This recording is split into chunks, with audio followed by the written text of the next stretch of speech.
पाहूयात पुढची बातमी। ठाण्याच्या भाईंदर पाड्यामध्ये तुफान हाणामारी झाली। बाउन्सर्स आणि गावकऱ्यांमध्ये हाणामारी झाली। सरनाईकाच्या कंपनीच्या बाउन्सर्सनी मारहाण केल्याचा आरोप आहे। भोईर कुटुंबियांची 12 गुंठे जागा सरनाईकांनी बळकावली।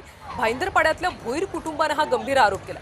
गावकरी आमदार नरेंद्र मेहतांसोबत पोलीस ठाण्यात गेले। कासारवडवली पोलीस ठाण्यामध्ये सरनाईकांच्या विरोधात तक्रार दाखल करण्यात आली।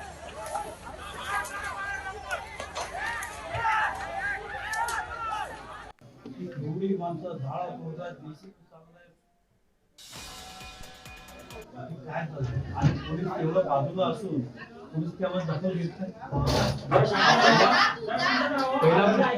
आणि नंतर त्याची माहिती आता प्रताप सरनाईकने अख्खा मीराबाईंचा जोडला। आम्हाला बाहेर निघायला सांगता की बाउन्सर आतमध्ये, त्यांना आधी तुम्ही निघा मग आम्ही बाउन्सरना काढतो।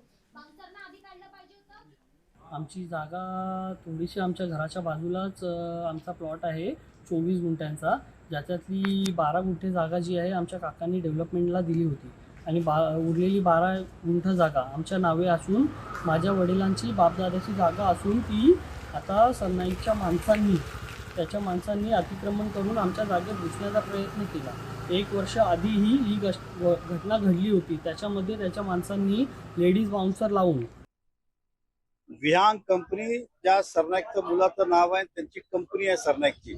प्रताप सरनाईकनी परवा एका आगरी शेतकऱ्यांच्या मराठी माणसांच्या भूमिपुत्रांचं रात्री 12 वाजता 100 गुंडांना पाठवून त्या जागेवर कब्ज केलं। झाडं कापली गेली, तोडली गेली फोकल्यांनी आणि त्यांच्यावर कडक कारवाई व्हायला पाहिजे। प्रताप सरनाईक हा जगातला सर्वात मोठा भूमाफिया आहे। त्यांचा आणि त्यांच्या कुटुंबावर कारवाई झाली पाहिजे।